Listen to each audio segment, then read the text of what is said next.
You want to get more plays, but the sad reality is, guys, that no one cares who you are, no one knows who you are, no one's gonna care if you release a song about your dead cat, and at the end of the day, newsflash, guys, when it comes to marketing your music, no one cares if you put a lot of passion into the song or how long it took you. All they care about is the quality of the music and if it tells a story that they can buy into. Beep beep, what is up, ninjas? My name is Semirole, and I feel like that intro is gonna give me a little bit of downvotes, but I'm just being really bluntly honest with you guys.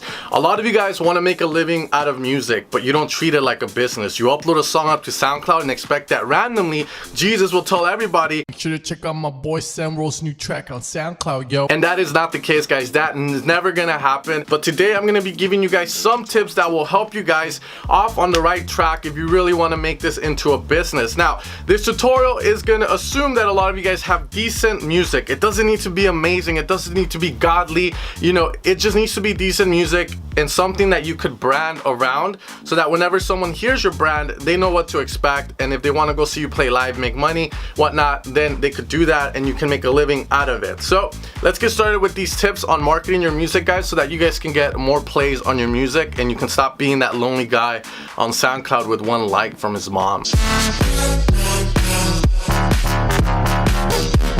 Hello darkness, my old friend. First tip I'm gonna give you guys is to find out where your audience finds new music, and that is the biggest one. How did you discover your favorite songs? Did you discover it on Spotify? Did you discover it on SoundCloud? Now the next question you need to ask yourself with that is, how can I put my music there? So for instance, if you think that a lot of people find Future Bounce music on YouTube channels like the Future Bounce channel, Trap Nation, let's just say, then your job is to get your songs on there. And that could mean that you might need to produce better songs, you might need to kiss some ass, you might need to drop a little moolah, but the important thing here is that as long as the channel you're putting your music on, you're sure that's gonna generate following for you, then that is a good thing. So research where people find the music that you make. That's the first tip I give you guys, and then find how you can get it on there so that you can get a little bit of that following love. So after doing a bit of research, let's say for G House, guys, I've came up with some labels that I could probably send my music to. For instance, we can try and get into the St. Bristol, which then you can kind of see they release a lot of house music.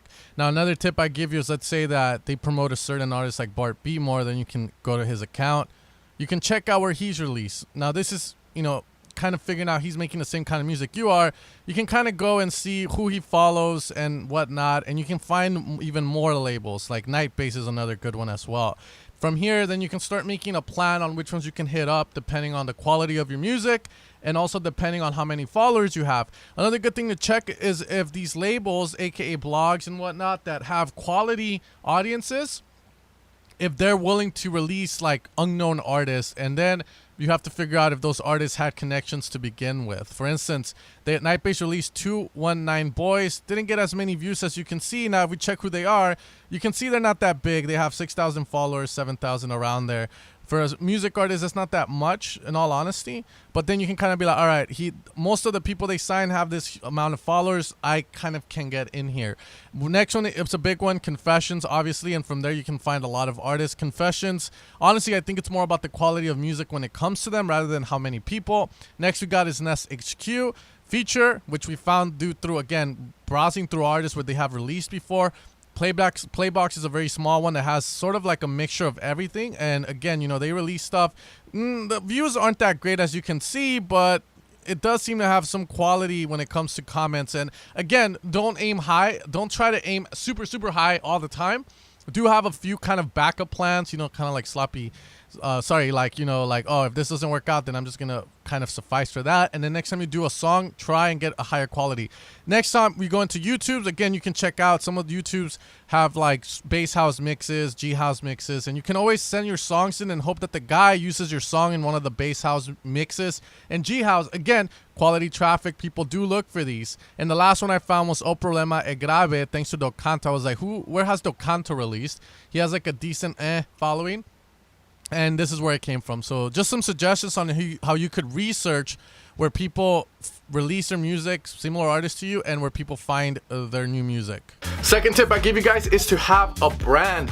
Your music tells a story, aka all your songs are very emotional, all your songs are very happy. Have a brand that goes with that. Have an Instagram, have a Facebook, update it constantly, guys. Have people care about you. Are you more likely to care about a guy that you know what he likes to do, you know that he makes music, you can kind of like enjoy his lifestyle, or do you care about this guy over here just uploading pictures of himself in a black V-neck looking at the camera going like,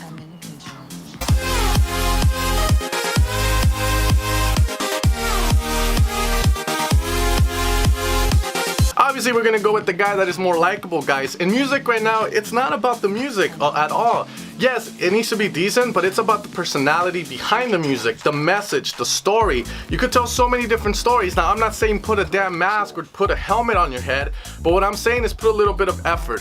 One of my favorite guys right now is Fisher, and if you go to his Instagram account, it's rarely about his music or him producing music. It's about his life, him traveling, his goofiness, his funniness, and then when you hear his music, it's funny how they both kind of work together, because I hear his music and I'm like, yeah, this guy's lifestyle seems like he would make this type of music. Fuck Uber when you can go tuk-tuking, yeah, bruh! Yee-hoo!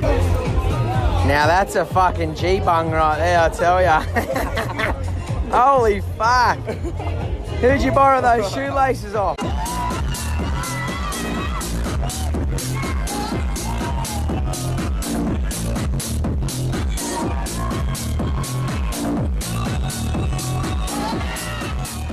Tip number 3, guys, is that collaborations are your best friend whenever it comes to anything. So get out there and collaborate. You have a couple of fans, collaborate with someone else, because that will give you exposure to their fans. Same thing works if you're trying to grow an Instagram account. Obviously, you know, it's hard to get followers on Instagram right now, but if you want to grow, you can always do collaborations with other pages. Like maybe you know how to do something very cool and you could collab with Senworld on Instagram and be like, hey Sen, let me do a quick little tutorial here for you, and you could shout me out in the comments, and then, you know, you're gonna get obviously a following because you're getting my exposure, and in return I get something. You could collab with another guy that makes, let's say, progressive house, you make big room, you kind of transfuse both, and now you have access to that audience. That is how you grow organically, guys, putting yourselves in these situations where new ears will be able to hear you. So that's gonna be tip number 3. Very simple. You can use it for Instagram or Facebook or wherever you please.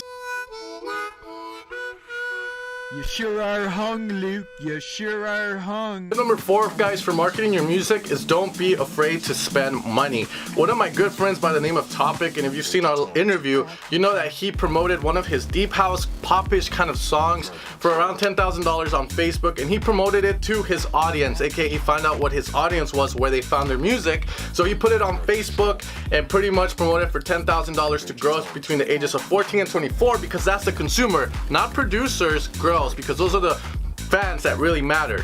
Nobody coming to my club. Hey, no, don't do that shit again.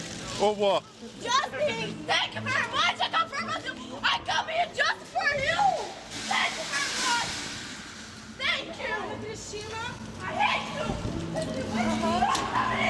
And his song blew up in Germany, and he did really good with it, and now he's making a career, a full-time job out of that $10,000 initial investment he made on the song. The song was good, there was passion involved for the song obviously, but he wasn't afraid to put money down. So if you're gonna be promoting your music, treat it like a business. You are gonna have to have some expenses, and if you're pirating everything, I'm sure you can afford $200 to promote a song. While yes, this might be for people that have a job, this will literally separate the people that are just trying to kind of be like, I'm gonna put a song up on SoundCloud and hopefully someone discovers it, to the guy hustling and trying to get his music in front of the people that matter, which are the consumer, aka the fans.